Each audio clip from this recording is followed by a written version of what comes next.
So we want to show you some pictures just to drive home or help emphasize the need for rescue crews to be able to get out and about. And we're not suggesting that this accident that you're looking at here, this is out of Riviera Beach, fire rescue out of Riviera Beach, sent us these photos. Did they tweet these out earlier? I believe so. Yeah. So at any rate, you're looking at kind of if we can kind of scroll through these, this is a rescue going on. They had to extricate somebody out of a car. They successfully worked as a team. You can see them bringing in the backboard there and then pushing, literally, they're pushing the entire team, the firefighter there on the bottom, pushing everybody up the side of that canal and getting that patient to a local hospital.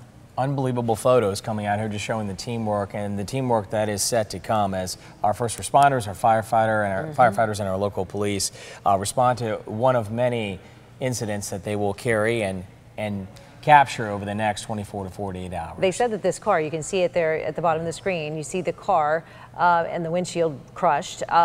This is a canal.